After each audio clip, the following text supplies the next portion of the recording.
Welcome to episode 2 of Talking About Change. This episode will discuss coping with anxiety. This episode is part of a more general series laying out tools that you can use to think about and hopefully master change. Changing yourself, changing others, changing society and the world. The central idea that I wish to explore in this series is that there are principles that you can use to reflect on, analyze, and act on change regardless of the sort of change it is. They are principles that will generalize to all change situations. At least that is my claim. To illustrate this, let's consider the focus of this episode: how to change yourself from being in an anxious state to being in a more relaxed, confident state. I don't think I need to emphasize how important this change is. Being highly anxious can keep you from leading a satisfying, enjoyable life and achieving the goals that we've set up for ourselves. Being anxious can really hobble us in being a fully functioning person. Sometimes anxiety even paralyzes us. So let's ask ourselves, what is anxiety? Anxiety is a special sort of fear. Now, usually a fear is a fear of something, such as fear of speaking, as we discussed in the first episode, or fear of snakes, fear of flying, fear of heights. Anxiety has the same heightened state as any of those fears, but it doesn't have a specific concrete object. It is a free-floating fear, a general sense of foreboding or unease, a disquieting sense that things will just not be okay. It is not a fear attached to an object, but a vague fear of life in general, its uncertainties, its indeterminacy, its inherent fluidity. It's an ill-defined fear around the flux of your life, the world outside you, and the future itself.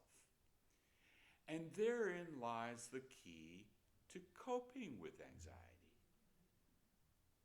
The key is to take the heightened state in anxiety and connect it to your reality, to engage the fluidity of life and learn how to structure that fluidity in constructive ways, ways that make for a life of excitement, enjoyment, and achievement. But that is not to say that there aren't very real circumstances that understandably provoke anxiety. You cannot think away realities in your life that can cause worry. Worry that's perhaps due to your finances or maybe challenges that you face in work or at school that you just seem beyond your ability to meet. Uncertainties in your relationship with your partner or your family or other people in your life. In fact, an important first step in coping with anxiety is to become aware of these circumstances that provoke this anxiety and how they trigger that anxiety in you, how they keep you awake at night, cause your palms to sweat, increase your blood pressure. In confronting the circumstances that provoke your anxiety, there are 3 general actions or moves that you can make. First, you can try to avoid the reality causing your anxiety. You try to put those bills piling up on the kitchen table out of your mind. Wait another day to write that paper due soon. Duck under your cubicle when you see your boss coming. This strategy of avoidance has its place. You cannot confront all of the things facing you at once. You need to choose your battles, deciding what will take priority as you address your concerns, and what you are going to place on the back burner, at least for now. In this way, you keep from being overwhelmed by your worries. However, overusing this strategy of avoidance can backfire. Avoiding what causes you anxiety may provide short-term relief, and thereby reinforce that behavior of avoidance, but in the long term, it may just cause the difficulty to magnify, to increase that uncertainty in your life and fuel your anxiety even further. That unaddressed concern still hovers over your head. Often, what you'll find is that if you directly confront what causes you dread, that it is not quite as scary as you think. It's like turning on the flashlight in your dark bedroom at night when you were a kid, and looking under the bed will reveal that there is no monster lurking there under the bed. In the same way, meeting with your boss, having that heart-to-heart talk with your partner, laying out a budget, all of these more concrete strategies can help you engage more constructively with the realities of your life. Now, things about your life may truly not be pretty, but knowing where you stand decreases uncertainty, and that in turn will help allay your anxiety. Okay, well, so that's our first strategy. Another strategy for coping with anxiety, the second move that you can make in coping with anxiety is to change your environment. Okay, so here you can take advantage of the obvious. You cannot be in both an anxious state and a relaxed state at the very same time. They are contradictory states. So, create a space where you can feel safe and secure, a space that is quiet and comfortable for you. Right? You can, for example, hide out in the basement or in that room of your own for a while. Light candles there, meditate, breathe deeply, listen to relaxing music, pet your cat or dog, or maybe you go to your garage if that's a good space for you, and indulge that hobby that you find relaxing. Maybe it's woodworking or tinkering with the car endlessly or reorganizing your toolbox. Find at least some time in your life to put a priority on yourself and your own well-being. Engage in that self-care. In the hubbub of life, I know it can be a challenge to create a space like this and find time to enjoy that space. But making this space and time will pay off in helping you cope So far we've talked about two moves that you can make to cope with your anxiety. The first is avoiding the reality that provokes anxiety, at least temporarily, and engineering environments that foster relaxation and thereby diminish anxiety. Now, there is a third action that you can take to cope with your anxiety, and that is modifying your thinking. Okay, now while you can't think away the circumstances causing your stress and anxiety, that is to say, you can't change your reality with just your thoughts. That would be magical thinking. You can, however, change patterns of thinking that fuel your anxiety about that reality. We all have certain scripts in our head that we play over and over, unnecessarily working ourselves into a heightened state of anxiety, a frenzy of worry. To rework these anxiety-provoking scripts, we first need to be aware that we have them in our head, and then we need to convince ourselves that we are capable of rewriting these scripts so that they are more adaptive and life-affirming. So I want you to think of your mind as a garden. You can put time and effort into pulling out the weeds of excessive worry in that garden, in your garden, and then cultivating the flowers, herbs, and trees of satisfaction and enjoyment that would make your garden flourish. Some of the weeds of worry include thoughts such as blowing things out of proportion, convincing yourself that what is actually a relatively minor setback is an unmitigated catastrophe.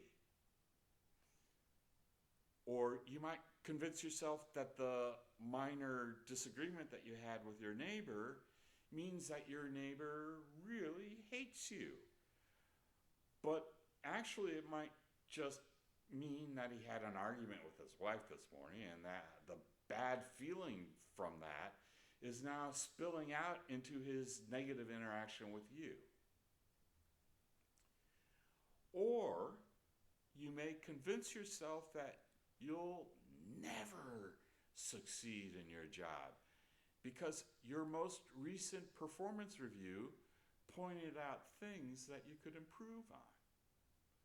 But when you step back and get some perspective and take that deep breath, you may recognize that the reality is actually mixed.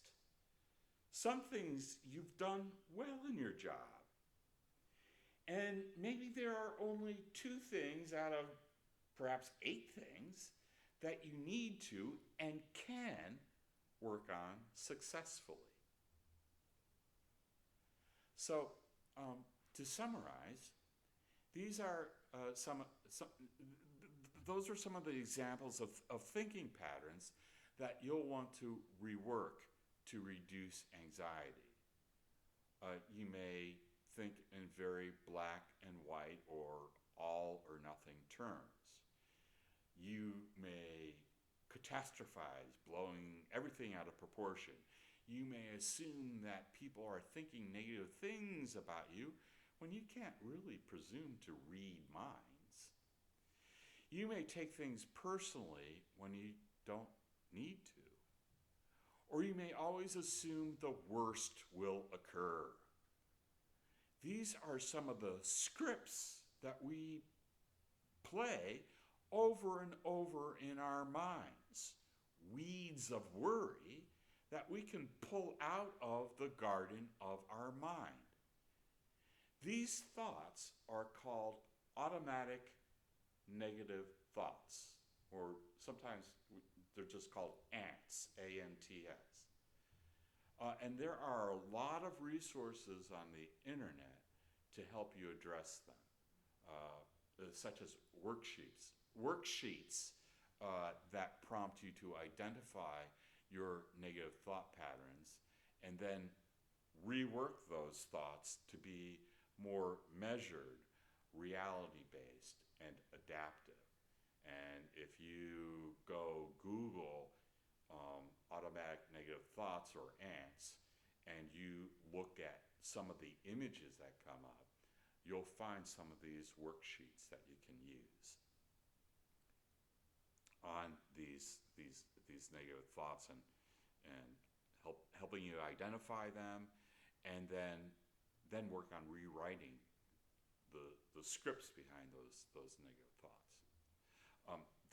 That approach that I've just talked about is called, or is at least one approach taken in cognitive behavioral therapy, or CBT, when you're trying to deal with anxiety.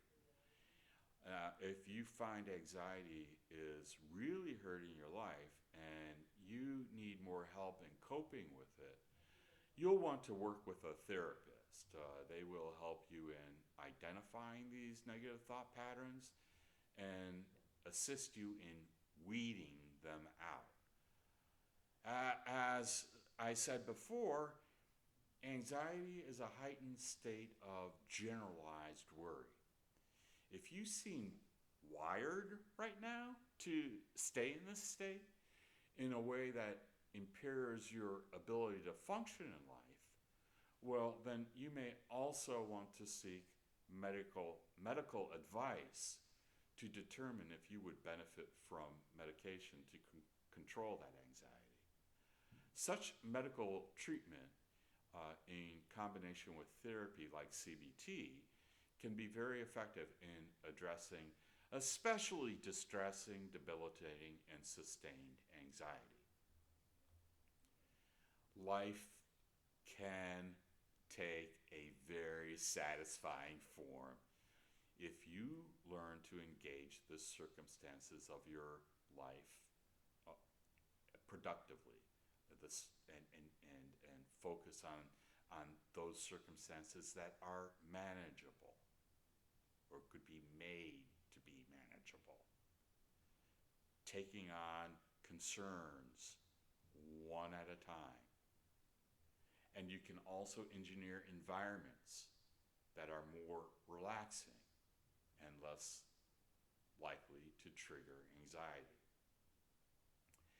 And even though there may be aspects of your life that are part of a reality that you don't have real power and control over, that is, they are real constraints that you face in your life, you can, however, rework your thinking about that reality in ways that keep you from unnecessarily fueling anxiety about those life circumstances.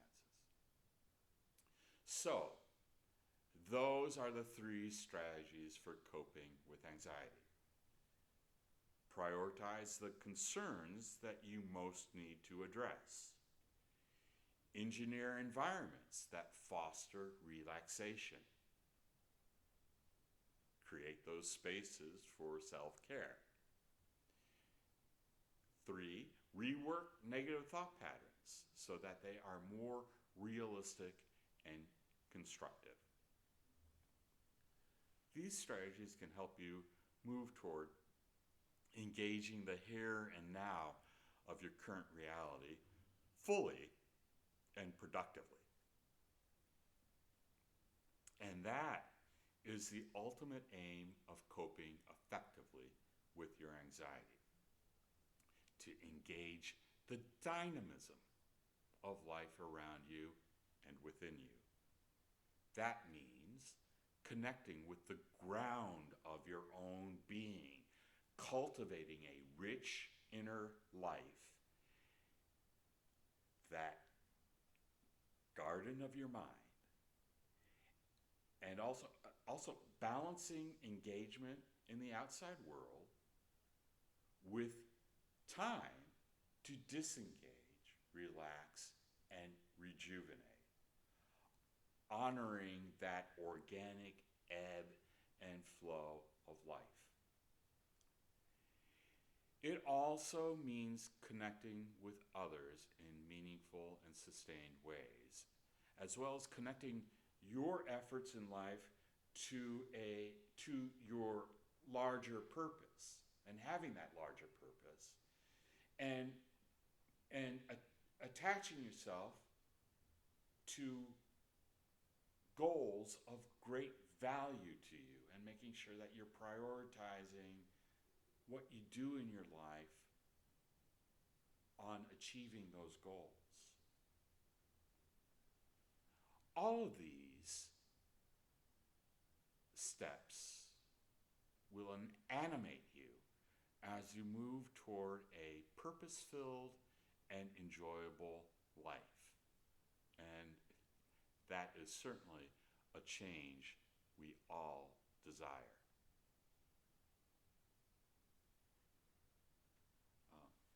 If you found this episode valuable in thinking about changes to make in your life to cope better with anxiety, and you'd like to support me in developing more content related to discussing change in other areas, in all forms of change, head over to my page on patreon.com. It's patreon.com/talkingaboutchange. All lowercase and strung together, patreon.com /talkingaboutchange, and become a patron. Thank you.